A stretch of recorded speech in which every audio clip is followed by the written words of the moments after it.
Hey guys, welcome to Seller Sessions Monday Mindset, Monday afternoon, 4 p.m. BST. Got McClain Warren with us, Norm Farrar, and Anthony Cofrancesco. Is that, I'm a butcherer when it comes to name. Perfect.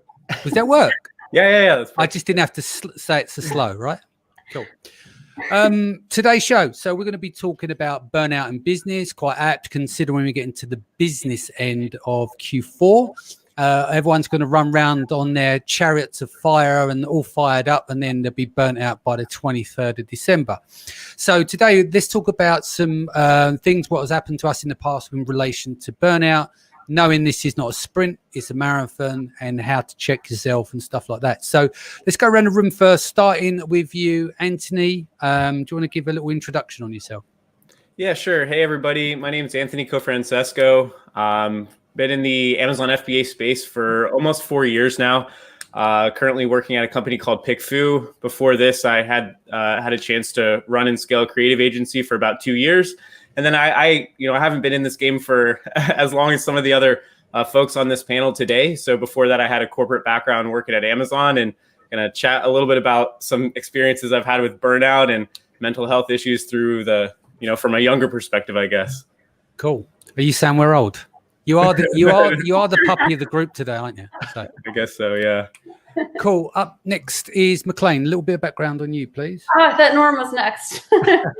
My name is McClain Warren. I am a co-owner of Liaison Marketing, which is a full-service Amazon-focused marketing company. Before that, I worked with a really well-known, popular Amazon marketing company as well for about 3 years, I want to say. Mm-hmm. I'm not going to name their names because I'm not going to go that route. But that's definitely one of the experiences I had with burnout. And like Anthony said, I've been through ups and downs and dealt with anxiety and, just depression and the high intensity and responsibility that comes with not only running your own business, but then helping other people run theirs. Yeah. Like that is like a double pressure in my opinion. So I'll delve into that a little bit in a little bit. And I know this guy. Okay, my name's Norm Farrar. I've been in the e-com biz for forever, since about 1995. And I've been working in sourcing and logistics, doing some specialty packaging, just a variety of different things. Right now, probably the majority of my time is spent on building Amazon businesses through managed services. And I think that's about it. Mm-hmm. Cool. All right. So we'll kick off with the stories first. We'll get one a piece. I'm sure that we've all got more than one in our canon. Anthony, do you want to kick off proceedings? Yeah, sure. So I can definitely give a real good example of burnout. So for me, just to give a little bit of context, and when I bring up age, what I've learned more than anything is that I think there's a lot of people who probably watch this, Seller Session that are just starting off in this space. And I think it's much less of a distinction about age as it is time. And so a lot of the examples I'm going to give, this was my first real experience into entrepreneurship, really running a business, having other people that relied on me. And so I think a lot of people who might watch this, they'd be like, well, some of the things that Anthony went through were a result of this being his first kind of go around. But my background prior to this scenario that I'm going to walk through really was in corporate. And so having some high stress examples of things that were going on, but never really being like the person who was running the business. And so I had made it through this creative agency that I was running. I had made it through what was my first Q4 and really put in a lot of time, put in a lot of work. And I really hit burnout of kind of getting to the end of about a 3-4 month period of just putting all of my effort, just hitting high levels of very high exhaustion, and then getting around to Q1 and saying, oh, I can just keep going. I can keep working at that pace. And I guess what I'll say more than anything is that we all need to take breaks. It's really important to take breaks. It's only going to be a difference of if you plan to have that break, taken, or if the break just happens as a result of you not planning and you getting to that level of burnout. So yeah, I guess what really happened is, put a lot of time and effort, a lot of exhaustion going through that Q4 period, and then getting around to Q1 of next year, not taking the time off, trying to keep working at that same pace, and just wasn't able to sustain it. Yeah. So what did on a microphone? Who am I? I'll just mute you other guys' mics just quickly. I was about to mute my own. Norm's muted. McClain. Yeah. So with the burnout, what psychologically, what did you go through there? Did you just completely hit a wall and you couldn't return back to work, or? Yeah. So what really happened is, I was working at a really high pace. And then for a period of about a week, maybe 2 weeks, I couldn't keep working at that level. And rather than, taking the right kind of advanced planning to remove myself from the business, I hit a period where I just wasn't responding to the things I needed to respond to. And I was just kind of like checking out, kind of, not really paying as much time to the business. And what should have happened is I should have taken the time in advance to kind of plan this out, and to say, hey, I'm not going to be here. I need to take like a period of about a week and a half off. And so, yeah, so that was pretty much what happened. Cool. And what have you put in place now to prevent that from happening again? What are your your go-tos in terms of maintaining equilibrium, and two, what were the learnings from that situation? Well, I think the big one is really just looking at your management team that you have, and knowing that, the business is only really going to be able to run itself sustainably if everyone knows what the overall plan is. And so when you're reaching that level of exhaustion, just being really transparent with the people that you're working, especially as you have other leaders in the company that can probably handle things quite well, but they need to know in advance that, hey, I'm not going to be here for a period of time, and I'm going to lean into you, and I'm going to really rely on you to kind of help us get through, this period of time. And so what I've done since then is just really knowing that if you communicate those things in advance and you're feeling that level of exhaustion, you're feeling that level of burnout, to just let the other people know around you and say, to be transparent, hey, I'm going to just take a little bit of time off, and they'll be ready to kind of step in. And it kind of creates a culture as well that when other people need that time, we know that as a team, we'll be able to kind of cover that as a team. Yeah. Cool. McClain, you're up next. Let me just unmute your mic, because I think that's where the background noise is coming from. There you go. Sorry, I think I have like a leaf blower guy in the background. So I can definitely empathize with Anthony a lot. A lot of what he said kind of happened to me.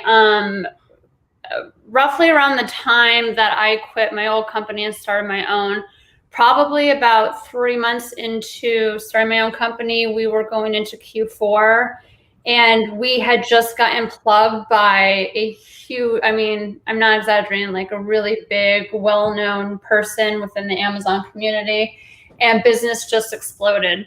So this was Q4. We were a brand new company. Business exploded around that time. One of our partners had a baby. Then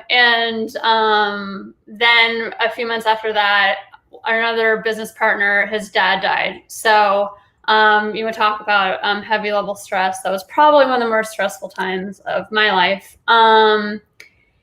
And for me, I'm very much a people pleaser. I really care about my clients. I really care about their success. I really care about their happiness.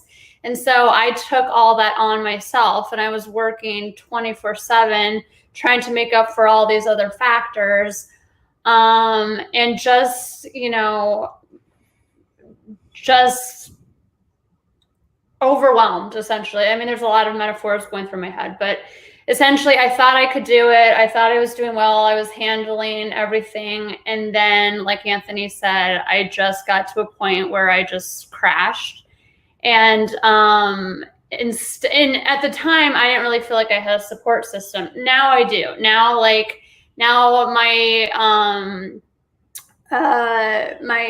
not coworkers, but the other business owners of my company, we are very supportive. We're able to tell each other, hey guys, like this is what's going on. I need to take that break. And like Anthony said, just having a plan and saying, delegating out that work and saying, I just need a break, even if it's just for a few days, for a week. It's really important, because I think in this particular field, or any time you own a business, you take on this responsibility and you feel like you can't be vulnerable. And you feel like if you're stressed out, or if you ask for help, or if you say, hey, I can't handle this, people are going to look at you as, well, you're not equipped to handle your responsibility or your job. You know, like, we're going to find someone else. You can't do this, obviously. And I'm learning that nothing can be further from the truth, but it is something that I think more business owners and more entrepreneurs and more people, you know, selling online, or anyone doing their own business, they have to learn their thresholds and what they can and can't handle, and learn to say, hey, it's okay if I'm stressed out, or I'm run down, or I've hit my, you know, breaking point. But it's hard to do. It's a hard thing to do. It's a hard thing to be vulnerable. And, you know, I'm certainly still learning how to do it. And, you know, I think a lot of people in way bigger positions than me probably struggle with it too, and aren't saying anything, you know? So. Yeah. And what did you take from that situation, and what do you have in place now to pick up on those signs? I just drink a lot. No, I'm just kidding. Alcohol. That's a good idea. Get on the piss every day. Yeah. That's great for anxiety as well. Yeah. You're right. Yeah. No, like I said, I learned to start asking for help, or start delegating responsibilities to other people. And you know, again, I'm still in the learning process. I'm not going to say that I have all of my stuff figured out, because I certainly still get overwhelmed. I certainly get stressed and anxious. But just learning the coping, learning the triggers that make it happen. And for me, learning not to be such a people pleaser. You cannot help everyone else if you can't help yourself. You know, like, you're of no use to everyone else. And in this business where you're trying to make everyone else's business successful, if you can't even make your own business successful and recognize your own triggers and issues, then you're of no use to everyone else. And so I think learning to say, hey, I can't take on this much work, or I'm sorry, like, I'm going to pass you on to a different company because we're just too much, you know, just small stuff like that. Setting a boundary and saying no. Yeah. Norm, you know, when you came on with Daniel in depth, there was a time that everything kind of come to pieces, and there was a time I think you owed about 250 grand or something, and you made sure everyone got paid back, and you had to close that business down. Would you want to go back there for us? Because I think that no. I know you want to cry again. That's all. Sorry if you cried last time. But I think that's very poignant, that story there, the level of stress, but then the outcome of that is that everyone got their money back, which was incredible. Right. So, I mean, there's a completely different type of stress when you're working for yourself, and then when you have other people and you're responsible for other people. So, like the time we're talking about, you know, there's just nothing I can do to really help it. You know, there was nothing you could do. So you end up having the stress of your employees. You have the stress of your name, because you've got an ego and you want to make sure that everybody is, well, I mean, I don't even know if it's an ego, but it's just, you've got a name. And, you know, I was very young at the time. I think I was 28. And I mean, basically everything was taken from me. And I was doing quite well at the time. So house, the cars, I remember both cars got repossessed. I mean, everything was taken. And so, anyways, it was just a struggle, and you do get depressed. The first thing that you think of is, like, there's little things, and then they start to compound. And first it's the big things, you know, that, oh man, I've got all this debt, and, you know, how do I work with it? And how do I, you know, I mean, the last thing, it's almost like, what is it, the 5 stages of death or whatever, because you it's denial, then it's anger, and then Sorrow. acceptance, all that, Acceptance, yeah. and you don't know where to start. Yeah. And anyways, like at first it's trying to figure out what happened, and then it's trying to figure out how to deal with it. And so we were lucky. Like I was able to organize, and I think that's the best thing I had was organization. I was able to take it, structure it, and say, okay, what's most important, what's not. And I got to tell you this too, because the big things that happen at first, like let's say it's the suppliers, or let's say can't meet payroll, then it's the smallest things that come in. And you get this little email and you freak out because now you're at the very edge of depression, anxiety. Depression was the worst. Like there were times during this period where I was in bed, like I was in bed a week, I was in bed 2 weeks, I couldn't get out. And then all of a sudden, you got to deal with it. And then once you start to deal with it, then it starts to work for you. But it's all about structure. And you've got to remember that the absolute worst thing that could happen typically doesn't happen. And I like I said, I've done this twice. I've done it where it came up and nipped me because of 2 corrupt partners. And I had another time where, this happened, and a company basically pulled out of a huge contract with us. So anyway, it's all relative. I mean, you can get through anything. And the hardest part sometimes is just, again, like I said, it's dealing with the employees. Employees count on you. And I think that we had 23 employees we had 23 sales reps at that time, but we had other like office staff and all those people, and you got to look out for those people. And it was very tough I could give what I could give. I had to pay back the suppliers. And like I said in that last show, it was really interesting because I had started another business, and one of the large Fortune 500 companies came back and gave me this huge order. And one of the companies I had to pay back, they saw that and they gave me credit so I could get back on my feet again.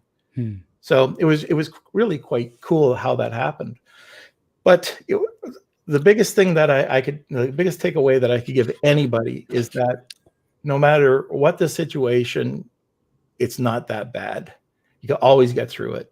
And right now, I mean, you can throw pretty much anything at me and it'll just bounce. You're resilient. Yeah. You built your resilience.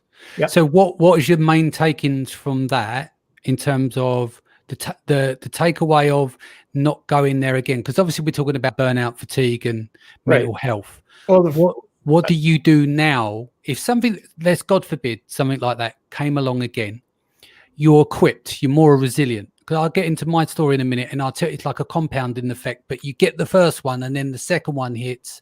But I'll go into it in a minute. But what do you do, one, to offset that from happening again? Like, where do you see those signs? Did you see signs of that coming, that oncoming betrayal from the partners?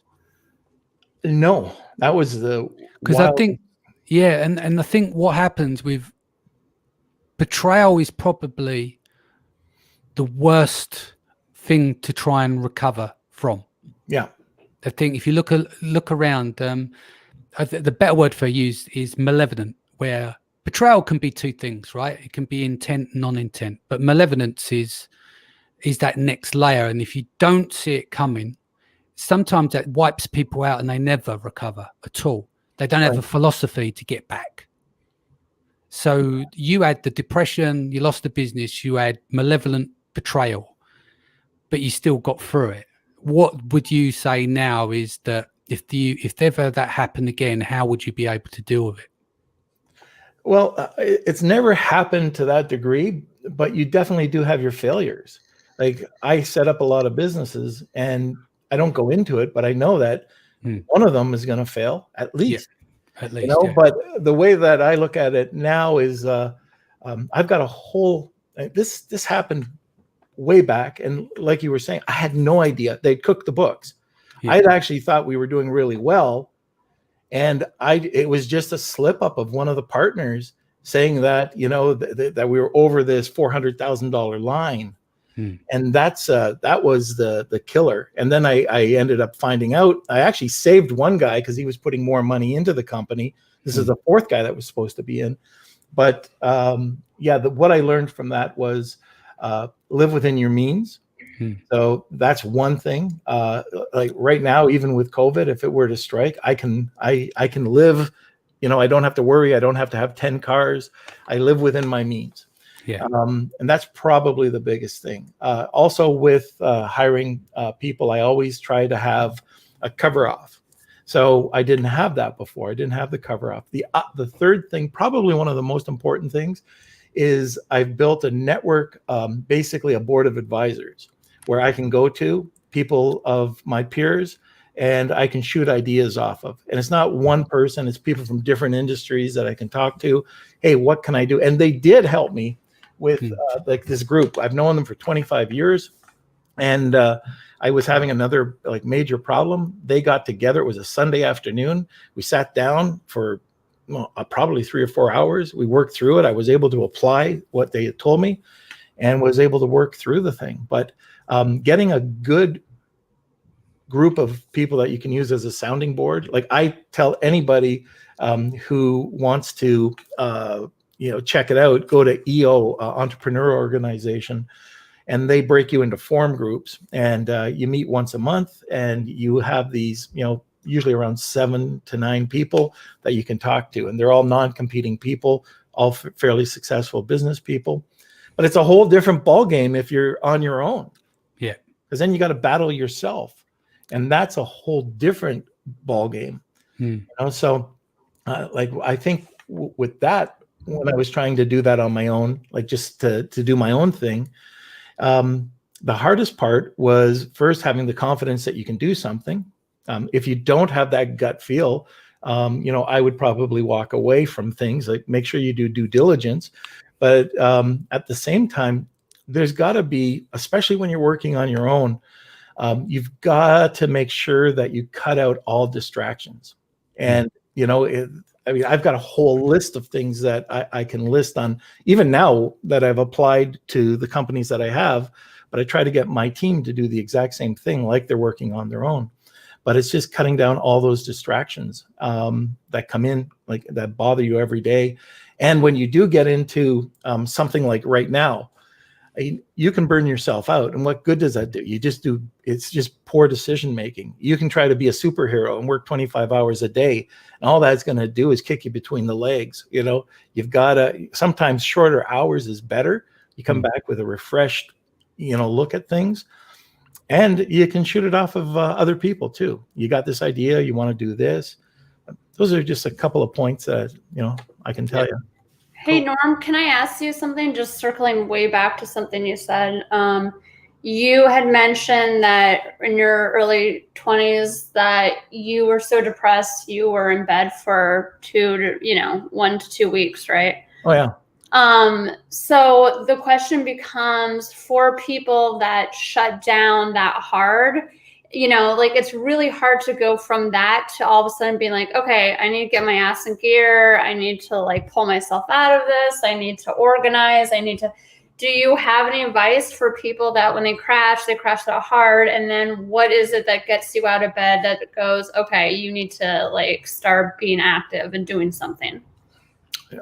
It's all little things. I remember, I think I told you this on one show, but it was my mother that just said, make your bed.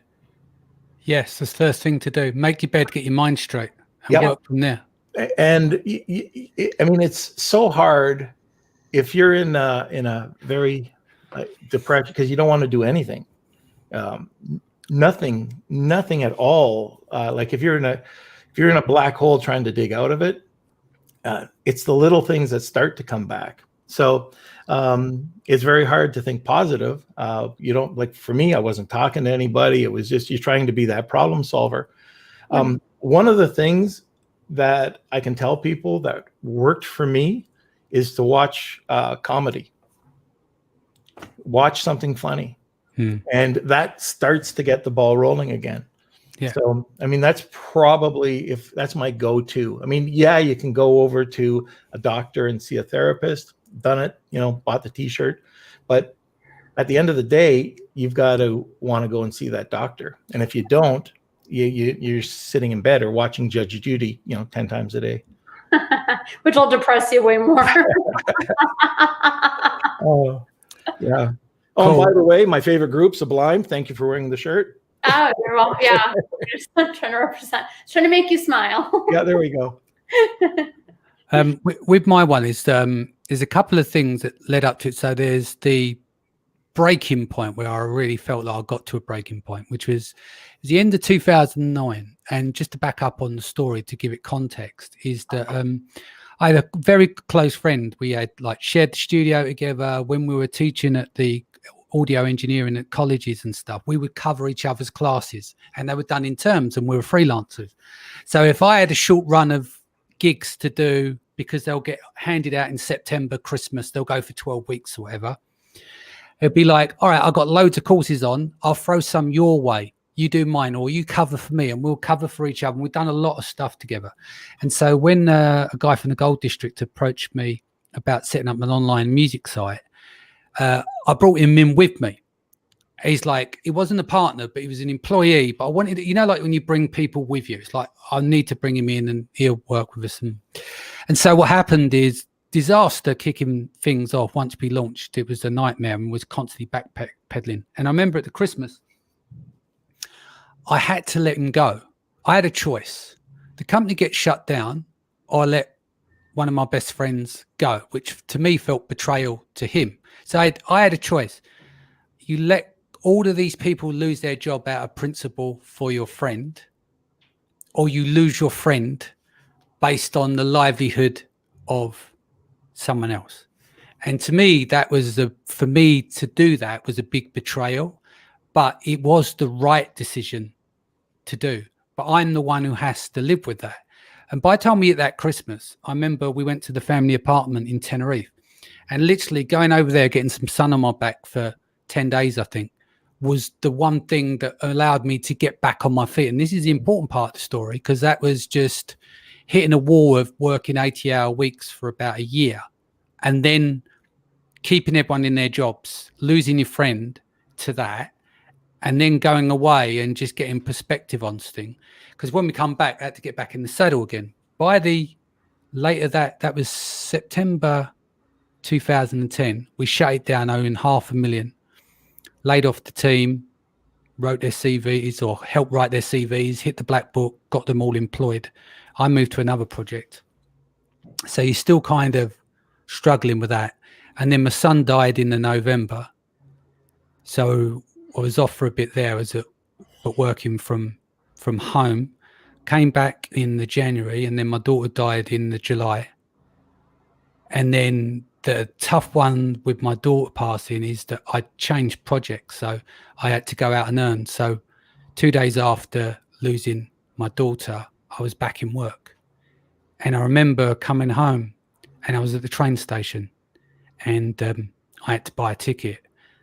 And I had the same PIN number on that card for years, and I just fell apart. I couldn't remember the PIN number to buy the ticket to get home.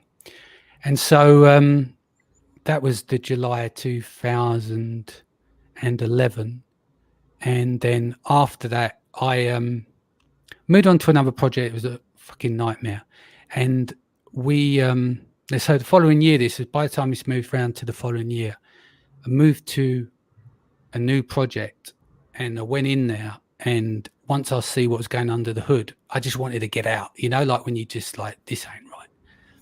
So, but I took the job, and I had to go PAYE so I could remortgage the house, because we were in personal debt. To get us out of that debt, I was would have personally gone bankrupt or very close to it.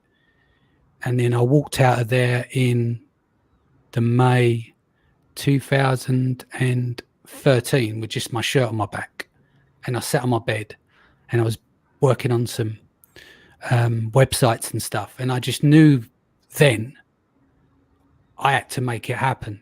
But when you look back from late 2009, it started from 2008, so 2009, 2010, 2011, 2012, and it's like 2013. So that whole time was like a mass compounding effect. And what I found is like, feel like you've been in the boxing ring and you're just keeping you staying on your feet, and you're just like, one more round. And the rounds kept coming and they kept coming. And then you get the pattern stops. And I think what happened between losing my son and losing my daughter, it's like almost like both their deaths rolled into one, because you're still going through the trauma of losing one child and in succession of losing another child. And so I think what happened, you build that over time. So, and the point of the moral of this story, I don't know whether I'll still be sitting here now having this conversation if I didn't get out and get some sunshine back in that January, because before that happened, I'd hit a wall with the business. But going away and getting a bit of sunshine and a bit of perspective made a massive difference, because that was just the start. Does that make sense? And going back to the point with Norm, it's about resilience. That stuff you don't forget, you build it. It's a compounding effect. And so if I take a look at earlier this year with, say, COVID, for instance, I had one rough week where I decided, right, I'm making all the tough decisions, and then we're going on offense. We're not going on defense. So with everything going on in COVID, it's a tough time for everyone.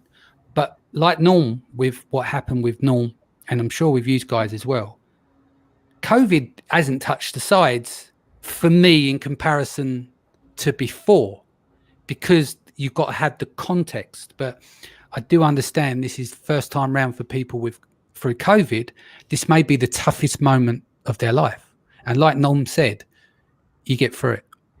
And so for me now, like I have a point where I'm pretty good at saying no to a lot of stuff. So getting back on track with I know where I'm overworking and I'll make sure I rest. I know when I need to eat right, so I eat right. I know when I've got to exercise. I know when I've got to sleep. I know when I've got to meditate. And so I make sure that I don't ever let it get beyond a certain point, because you know the triggers. So it's even like with Ellis today. We're in Q4. He'll burn himself out if he's not careful. 7 days a week, working 20 hours a day, coding, delivering on all the campaigns for our clients and stuff like that. He does the heavy lifting at Data Build. And I'll remind him every day, this is not a sprint, it's a marathon. If you don't get it done, you don't get it done. Go to bed. Go to bed. It will still be there for you to deal with, or in the morning, or for me to deal with. I'm still happy to take calls at 3 o'clock in the morning from my clients who are stressed the fuck out because they've just been suspended and they're losing a shit ton of money. I'll jump into action and take care of that. And I always say to my clients, if stuff like that happens, don't worry, call me, I'll get up and I'll deal with it. But luckily I don't get them calls 7 days a week at 3 o'clock in the morning. But going back to McClain's point, I used to be like a people pleaser, but I realized is that if you want to give to people, you've got to be 100% yourself. You've got to be on your game to have that energy to give to others. Because if you don't, you can't give to yourself. You can't give anything to anyone. So. Yeah, absolutely. So, Anthony, any more wisdom from you from the burnout stuff? Yeah, now hearing you guys go a little bit more in depth into your story, I feel a little bit more comfortable to share. But it's one of those things, I can distinctly remember a point about a couple of years ago where, it's interesting what Norm was saying about how these problems, they don't start out, generally as the things that stress you out the most can sometimes be small issues that compounded over time. And so the point that I was at in my business was that the business in total was running okay, but there were certain key components of the business that weren't totally optimized, or there were just large underlying issues. And so the position that I found myself in was very clearly that some of the team was working well, and that some of the team was not working well. So we had to make a very difficult decision about pretty much firing a good portion of the staff. And then because we had run the business in an incorrect way for a period of time, that we were actually going to have to let some people go on the team that were doing just fine, but just consolidation due to, the finances of the business not being right. And can I ask you a quick question there? The toughest point of firing all the people that followed you into the fire, right? You led the charge. You said, we're going to do this. And then you have to look them in the eye and let them go. That takes balls, because some people, especially if you've got investors and stuff involved, they'll get you to fire the people, then fire you after. They get you to do the dirty work. But when you've got a team that you love and you support, one of the hardest things you can do. That's why I wrote there as many of them their CVs and helped them as much as possible to get them placed in jobs, because they were my responsibility. But sorry, I broke in there because that's why I wanted to ask that question. When you have to look people in the eye and fire them, that is so tough. Yeah, it's super difficult, and it's difficult, number one, when you know that, hey, it's just not a fit and it's not going to be a long-term fit with the company. But it's even more difficult when sometimes that happens, the person that you're letting go has less to do with their actual own ability, and it came down to either it's financials of the company, or even, I think we can all admit to this, that we might have had scenarios where we had employees that work for us, but it was actually our inability as a manager that we didn't develop that person enough, or we could have actually helped them to be a more productive employee. And some of that, I think we have to say, comes down to us as an individual. I will say one of the big things that helped me is I had a very good community of people that were around me and people that were much more experienced in business. And I remember very clearly one weekend kind of getting some tough love from an individual who has been a mentor for a long time, and pretty much it was the start of a weekend, and pretty much said, Anthony, let's enjoy this weekend, have a good time. But when you get back to work on Monday, you need to get yourself together. You need to get into high gear. You have a company, you have people that rely on you. And that was really helpful for me. Just for I think everyone has to make a decision to say, okay, there might be things that are stressing me out, but the only way that we're going to be able to solve this is by starting to make a plan. And when you first look out at everything, like in total, you're like, how am I ever going to solve this? But when you actually start writing it down and you can identify, here's what the actual key issues are. These are things day one we need to go back and we need to start looking at. The entire scenario becomes much less stressful. And now you have some target things that you say, okay, I'm going to take this weekend off. I'm going to start back on Monday. And now it's not like I have to do everything. There's really only one or two things that really need to be taken care of right this minute. And what did you learn from that? I mean, again, the biggest thing is, I think anyone who's going, especially for new people who are just maybe doing this in the past few years, is that if you're trying to do everything yourself, you are going to fail, right? And if you look out at, here's all the things I have to do, and you have this feeling of hopelessness, like I feel like I'm never going to be able to get to the bottom of this list, it's probably much more indicative that you need to double down and really lean into the team. And if you're trying to build a company that just by its nature can't scale with just one person doing everything, then you need to take a hard look at what's the team that I'm building. And if they're not supporting me in the right way, then that's going to come down to me as a manager, that I need to figure out how can I build out a team that will support me, that we can all work together, that it's not reliant on one individual. And I think the faster you learn that, and the faster you can learn these things like outsourcing and really good team management skills, is really, really important. Indeed. Norm, do you want to go next? Because I know you're going to have to jump off and do your show in 20 minutes. Okay, sure. So one of the things I touched on was just non-interruptions. And, what I can do is, give you a couple of tips. I've written a few down of some of the sources that I use to help just streamline that if you want. So, go ahead. Yeah. Okay. So one of them, it's freedom.io. I don't know if you've ever heard of it. It's an app that you can get very inexpensive, and it just shuts off everything. So anything that you're like that comes into your inbox or any communication channel, you can set it up. You can set up different times of the day, different channels to be shut off. It might just be your inbox. Gmail right now, like if you go to it, has a pause button. Another thing that I do sometimes, like if I'm working at night, I'll just throw on Brain FM, and just I think it's the focus one for an hour or 2 hours, and I just go ahead and do it. Franz, Franz. If you don't have this is an awesome app. It takes all of your communication channels and fires it into one funnel. It's just one funnel, so you don't have to go and hunt around. There's, what was the other one? What is it? I forget the name of it. Anyways, This is usually the best time too, like Anthony was saying, is to take a look at a hire, like doing the VA hire, because you're going to find that you're going to be doing tons of repetitive tasks, and it's so easy to go to one of these sites that have hopefully vetted VAs that you could just give them to, even if it's an hour a day. You don't have to commit to a full-time VA, but just give the stuff that you don't want to do. You work on what you have to do. If it's not your strength, get rid of it. If it's people that are just communicate, like let's say that you have a large social media, or if it's just reviews that are coming in, all the social media ones that are just no-brainers, give that to a VA to respond to, instead of you having to go and taking a look at it and responding. 100% schedule a time for a break. 100%. Just set it 2 times a day, 3 times a day. You just need to get up, walk, get away from your computer so you can come back with a clear mind.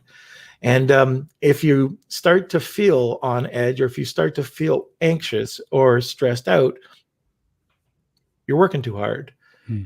That's when you need to take a break, and do something, because believe me, it comes up and bites you in the butt. And it'll sneak up, especially right now. The small things, maybe it's being abrupt with your kid, or maybe it's whatever it is. If you're not acting yourself, then you can put it on onto Amazon or onto e-commerce or whatever your business is.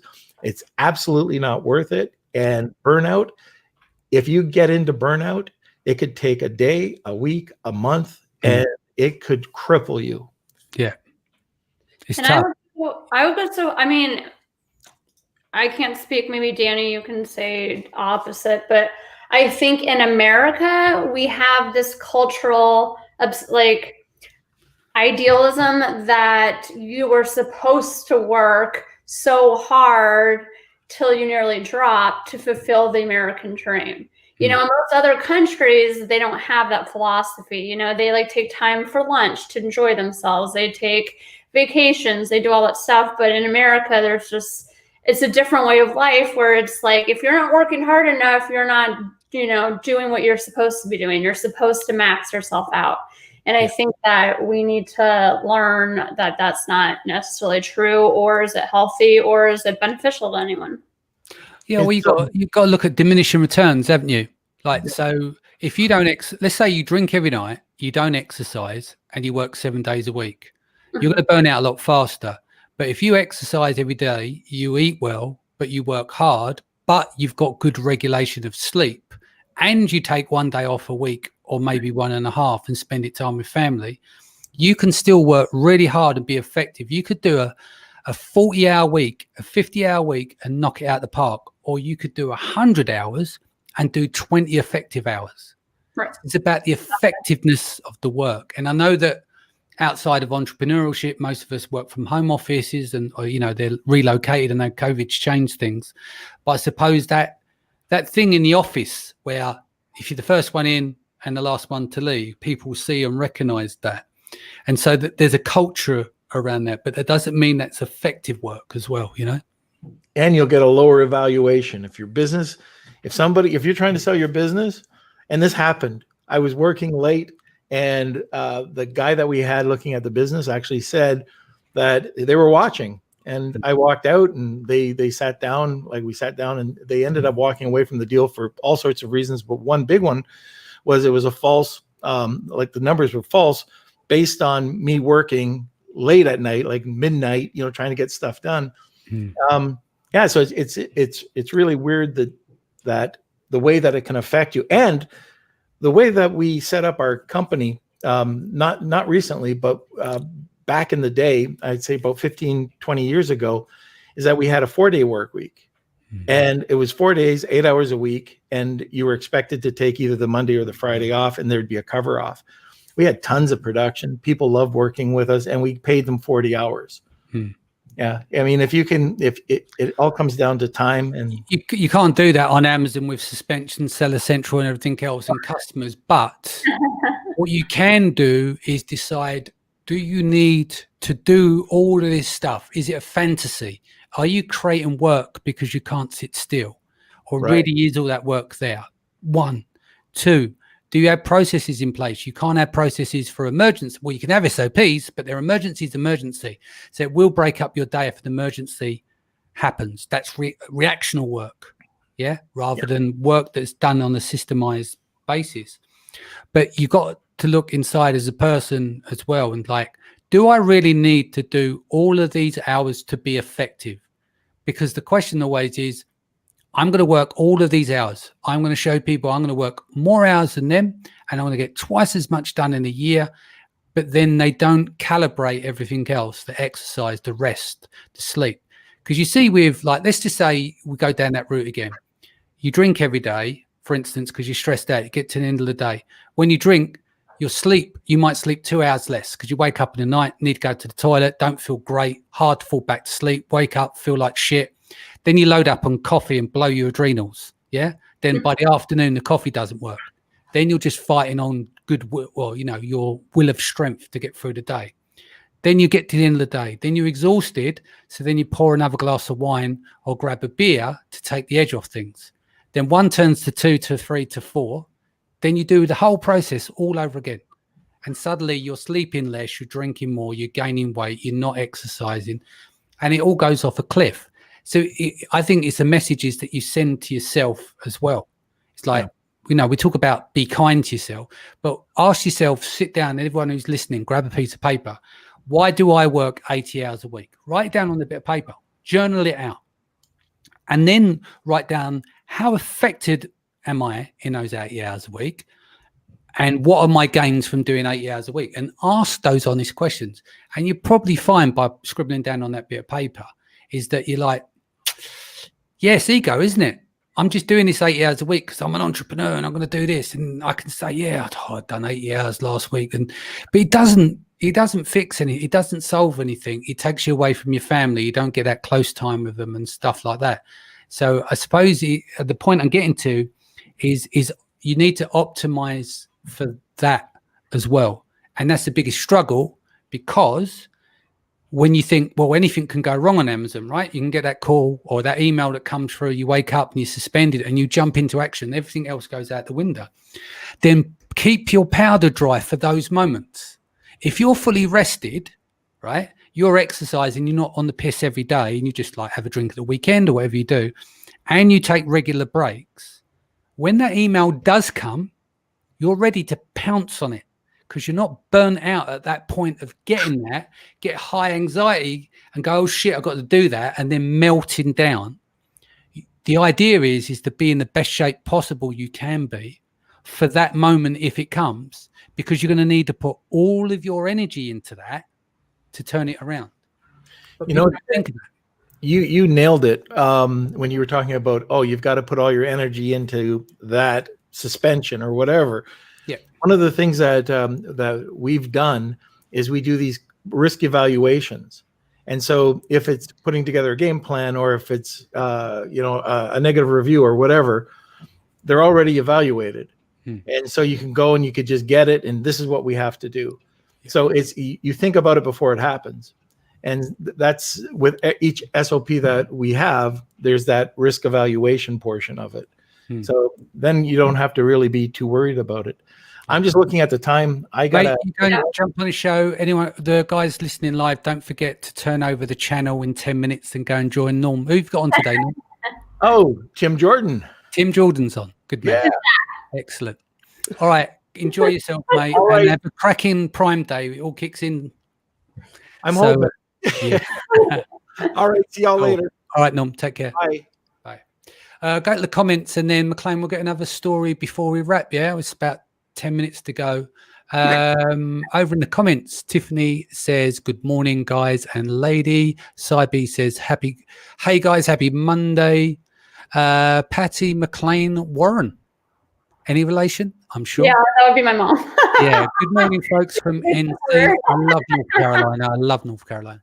Tiffany says, what McClain is saying really resonates with me. I'm recovering people pleaser. Cy says, Anthony nailed it. Got to have great people, mentors to turn to. I think the Amazon e-com space has created a great opportunity for networking and community. Tiff comes back, says, thanks for the guys show. Very much needed. Steph says, 100% McClain. Americans work the most and have the lowest quality of life. So any parting thoughts from you, McClain? Is there anything you want to kind of cover from your past stories a bit more in depth? I mean, if we go way back to, you know, when we first discussed this with my old company, I would definitely say that, and this is something I was going to bring up earlier that I completely forgot about, but one of the reasons I got burnt out with the old company I worked for, I mean, there were a lot of reasons I wanted to quit that, you know, were personal and not something I want to bring up. But one of the things that I found was that, so I started as a copywriter, right? And then I stuck with the listing optimization stuff. And then I trained other people on the listing optimization stuff. And then I was leading the writing team and then the keyword team. But for the most part, for like 3 years, I was just doing writing. Mm-hmm. And I was really interested in how PPC worked and photography and how you know, I was so interested in all this other stuff. And I felt stuck, you know, like I was just doing one thing. And it kind of, and one thing I'm realizing as I grow in the other jobs I've had throughout my life is that, and this is really a question for both of you guys, do you think people are meant innately to have one career their whole life? No. Or one thing they're supposed to do?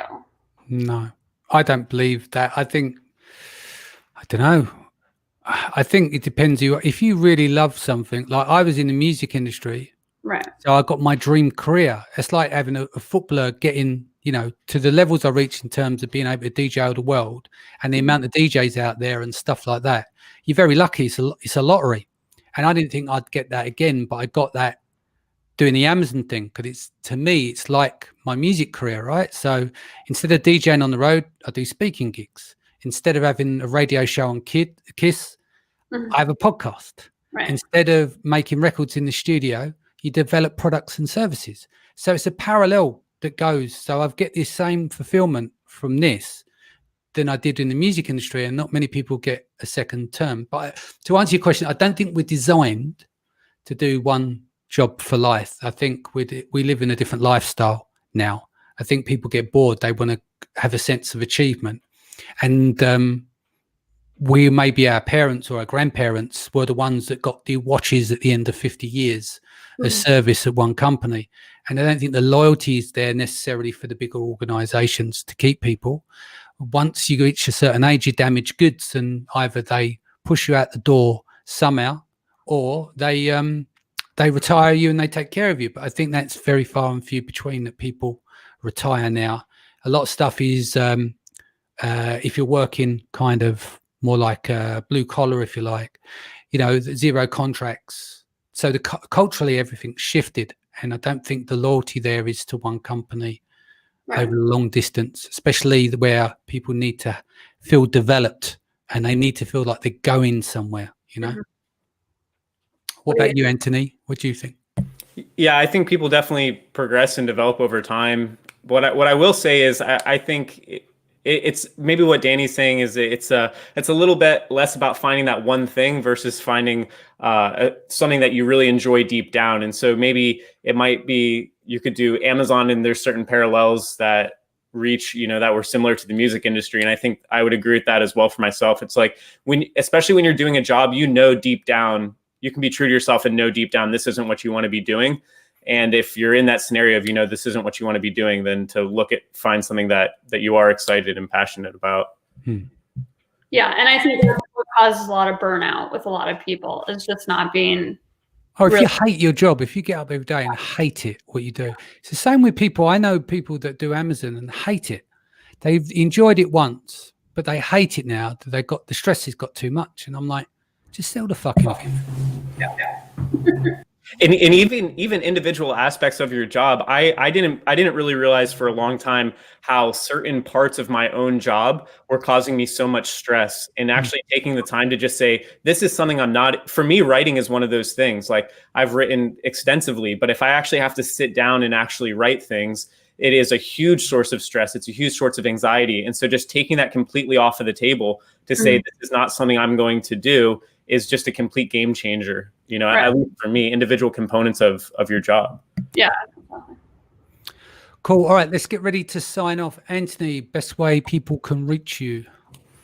Yeah, so feel free if anyone has anything, Anthony at PickFu. One just last parting tip that I do want to give is just be really receptive to your health overall. Like, you'll know deep down if the way that you're working is not a healthy way. And I think a lot of us, it's easy to get sucked into this loop of thinking, well, I should be working 100 hours a week, or like Elon Musk does this. But just look at yourself and be honest. And it should be very clear to you.